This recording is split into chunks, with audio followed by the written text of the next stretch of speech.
Muy bien, en Pulso Informativo nuestro tercer invitado es Harold Alba. No necesita mayor presentación, ha estado en la televisión en los últimos años, yo lo he visto con Ricardo Belmont incluso, es un analista político, habla de diversos temas y hoy lo tenemos como candidato al Congreso con el número 12 por Perú Nación. De todas maneras, Harold Alba, nos gustaría que le diga a la otra audiencia a qué se dedica, por qué decidió incursionar en política. Sí, cómo no. Primero, gracias por la invitación, Rodolfo Beto. Es un honor poder estar en Onda Digital. Yo estudié Derecho, pero me dedico al oficio de editor. Soy escritor, soy analista político, tengo alguna columna en algún medio local. La política es algo que a mí me ha tenido, digamos, capturado desde que era joven. Desde las primeras marchas contra el gobierno de Fujimori, cuando cerró o expulsó a los miembros del Tribunal Constitucional. Año 97. Entonces, desde ahí, o sea, soy miembro de una generación que empieza en la política protestando contra Alberto Fujimori. Entonces, creo que ha sido una especie de acto coherente participar esta vez en estas elecciones extraordinarias al Congreso, porque creo que desde mi experiencia puedo aportar mucho para combatir la corrupción desde una herramienta que es fundamental, que es el libro. Yo soy escritor, soy editor y postulo porque quiero proponer una nueva ley del libro que beneficie a la industria nacional. Eso lo motiva a incursionar en política. Así es, porque hablamos de que hay que combatir la corrupción, perfecto, hay que combatirla, por supuesto. Estamos, digamos, poniendo el pecho porque necesitamos vencer a la corrupción. El gran opresor no es la economía, no es la salud, el gran opresor en este momento es la corrupción. Y no basta con tener un poder judicial bien constituido, necesitamos tener ciudadanos bien informados. Un ciudadano bien informado no se deja corromper, un ciudadano que conoce no se deja corromper.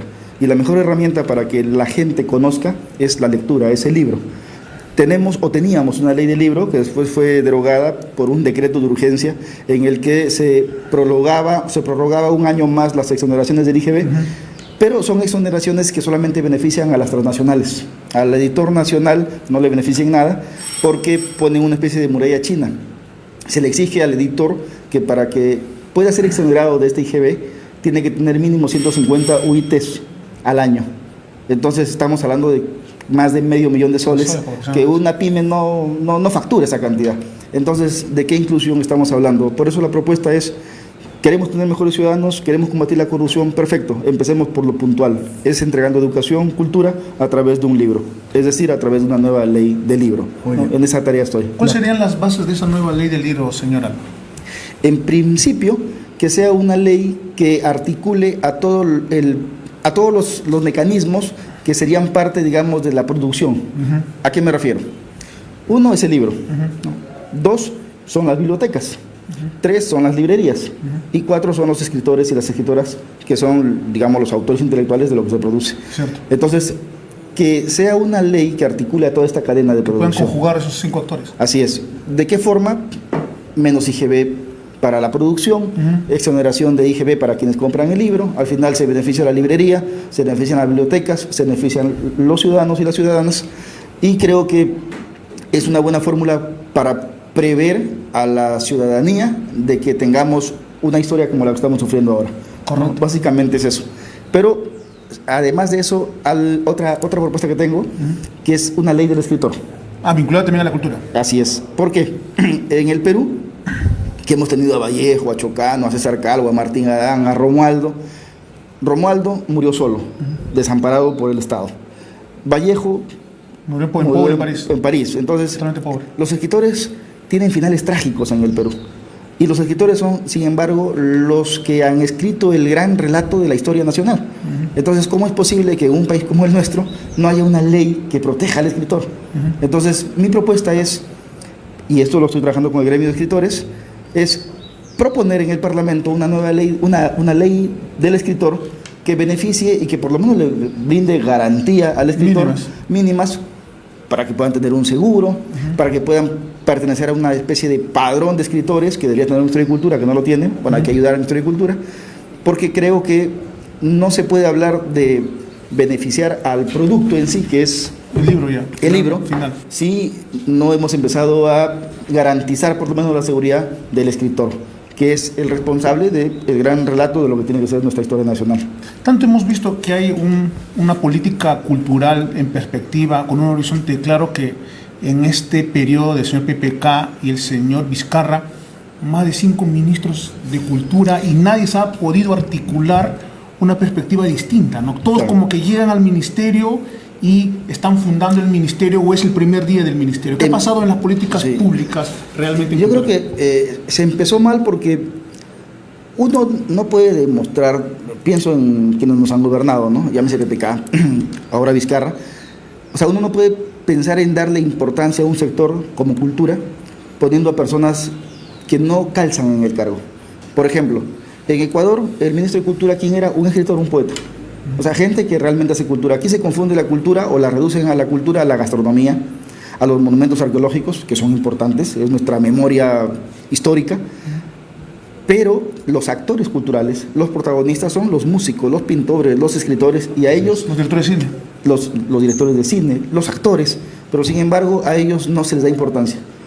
Hay unos fondos concursables que creo que es un buen, digamos, un buen avance de que alguna preocupación hay, pero son fondos que no son suficientes. O sea, que un escritor se pase toda la vida produciendo, haciendo cultura, preocupándose por su civilización, para que postulen con un proyecto que te exigen algo de 200 páginas solamente de proyecto, para que te den 10.000 soles. Entonces, no corresponde, creo yo. Cuando el sueldo de un funcionario de rango, digamos, de oro, son 42.000, 46.000 soles al mes. Entonces, yo creo que hay que empezar a sincerar eso, porque de lo que se trata es que desde la educación, desde la cultura, la gente también recapacite sobre el concepto de identidad, porque todo lo que veo que sucede pasa porque estamos muy aislados, estamos como una especie de islas en las que no hemos logrado aprender de que somos parte de una misma historia, nos cruza una misma identidad, nos cruzan los mismos hechos. Todos hemos sufrido con el gobierno de Fujimori, hemos visto cómo la corrupción ha ido campeando en todos los estamentos del país, pero sin embargo, ¿qué nos cruza? ¿No? ¿Qué nos vincula? ¿Qué nos articula? Ahora mismo, yo estoy postulando por Perú Nación, que es un partido que no tiene historia, digamos, de corrupción. Está como invitado. Yo ahora estoy inscrito ya. Sí, pero ¿por qué me inscribí? Uno, es un partido que tiene ideología. Postulan el liberalismo social. Yo creo en el liberalismo. Dos, es un equipo en el que todos han sido filtrados y no hay ninguno que tenga alguna denuncia por alimentos, porque estafó a alguien, Por narcotráfico. por narcotráfico. Pero sin embargo es increíble cómo ahora vemos cómo es congresistas, Sí. candidatos, se han reciclado en otros partidos que están postulando por el APRA, por Tienen Contigo, prontuario. tienen prontuario, y sin embargo ellos son los candidatos y son algunos a los que las encuestadoras los ponen como que tienen posibilidades de ingresar a este Congreso. A propósito de eso, cuando ya estamos por culminar la entrevista, Perú Nación, según los sondeos de las empresas encuestadoras, no aparece. Aparece Acción Popular, aparece Fuerza Popular, El Morado, etcétera, etcétera. Y junto con eso, para que me responda también, ¿por qué Perú Nación no termina de cuajar en un proceso electoral que para algunos analistas está frío, aunque falta menos de un mes para las elecciones? A ver, gracias por esa pregunta. Yo no creo que no termine de cuajar. El tema está en de que las empresas encuestadoras, no todas, lamentablemente hay que decirlo, en el Perú todo se maneja en función a intereses y a negociados. Entonces, a veces para aparecer una encuesta tienes que pagar. Nosotros no pagamos, pues. Nosotros estamos haciendo trabajo de calle, de campo. Nosotros estamos caminando todos los días por los distritos llevando nuestras Debo entender propuestas. que desde el punto de vista de ustedes, que es válido también, Acción Popular paga por aparecer primero, Fuerza Popular, etcétera. Yo no quiero señalar partidos, prefiero mejor decirlo así, generalizando, porque no tengo pruebas. Solamente como periodistas o como comunicadores Así es. llegan informes. Pero, por ejemplo, en una encuesta de CPI aparecemos con el 2.8% de intención de votos válidos. Entonces, un 2.8% en un momento en el que supuestamente no existíamos, nos pone en un lugar expectante. Y estamos trabajando todos los días con todos nuestros candidatos, caminando por tierra y por aire. Es decir, yendo al campo, darle la mano a nuestro posible elector, y además trabajando en función a redes sociales y medios de comunicaciones importantes como Onda Digital. ¿La inmunidad debe quitarse, anularse o hay que reformarla? Yo considero, y el partido considera, que debería eliminarse. Debería eliminarse porque cuando uno va al Congreso, uno no va pensando en que algo lo blinde. Uno va con la conciencia tranquila a trabajar, a fiscalizar, a generar leyes y a representar, ¿no es cierto? Entonces, si yo voy bien claro con eso, en un momento en el que la inmunidad se degeneró como figura, no olvidemos de que esto es una figura que empieza en el Imperio Romano, que tenían los tribunos para poder protegerse de los patricios y de la aristocracia, digamos, que podían maltratarlos cuando defendían a la población o al ciudadano romano. Eso se desvirtuó completamente, se degeneró. Ahora tienes un Mamani, tuviste a un general gasolinero, y entonces no necesitamos inmunidad. Considerando que usted es un liberal, creo que cabe la pregunta, considerando lo que ha pasado, valga la redundancia, en Chile y lo que está ocurriendo en Bolivia, en el Perú, ¿se debe hacer una reforma o una asamblea constituyente? Y esto lo conversaba con un amigo. Nosotros tenemos una lectura, analizando nuestra historia, en la que pensamos de que este momento que vivimos es el momento de nuestra tercera república. Yo no soy partidario de cambiar la Constitución. Creo que nuestra primera república fue con los independentistas, ¿no? De 1826, porque yo no creo que el 21 fuimos independientes, sino el 26 cuando Rodil abandonó el Real Felipe. La otra república que empezó con la república aristocrática, ¿no? Ribagüero, y nuestra tercera república, que es una república constitucional, empieza con la constituyente que Aya La Torre fue quien la presidió, y que la Constitución del 93, a pesar de que yo soy una persona antifujimorista, respetó casi en su totalidad, solamente cambió el modelo económico. Nada más. Entonces, pretender romper esta república constitucional creo que sería un despropósito. El tiempo no se ha acabado. Harold, ¿por qué la gente tendría que votar por usted el 26? Bien, gracias.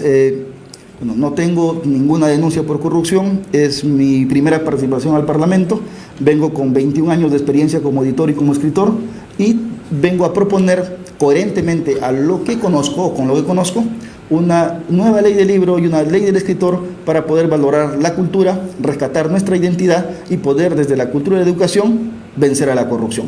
Muchas gracias, Harold, muy amable. Muchas gracias a ustedes. Ha sido Harold Alba, candidato al Congreso con el número 12 por el partido Perú Nación. Regresamos.